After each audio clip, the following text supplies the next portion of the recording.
So today I'm just going to be reviewing the Reynolds versus United States case from 1878.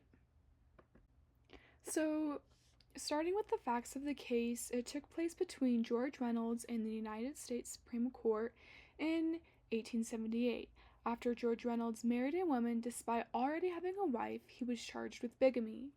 He then argued that the Federal Morrill Anti-Bigamy Act was unconstitutional as it violated his First Amendment right to the free exercise of religion.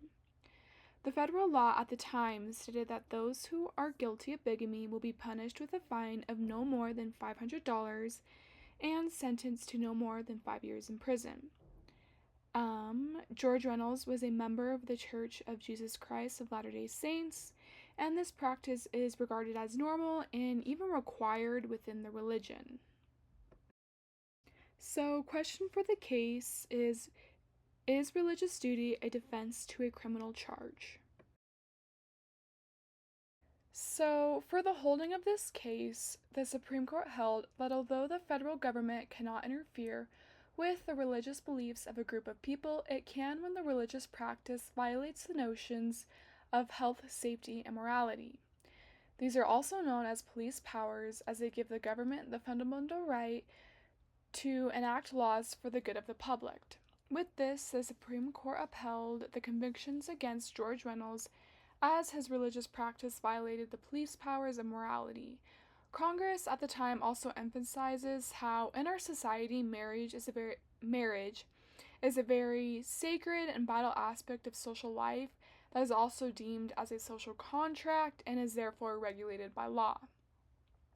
So, in this case, we also see the creation of belief action dichotomy, which again, it's just the idea that individuals have the freedom to uphold their own beliefs. However, if, again, they act upon those beliefs in a way that violates the police powers, then the federal government has that power to intervene. This principle is also used in many cases after this one.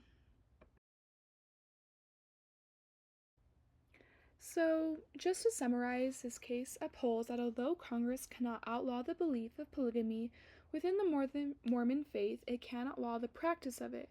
With this idea, the Supreme Court ruled that religious duty is in fact not a defense to a criminal indictment. If it were, religious doctrine would then be superior to the law of the land. This case is also very important, as it is one of the first in history to have that separation of church from state. So, just a few discussion questions. How does the principle of belief action dichotomy impact the free exercise of religion? Do you believe that this is a fair principle to use in today's society? If so, what are some examples? And lastly, do you believe there should be limitations on how much the government can intervene in religious practice?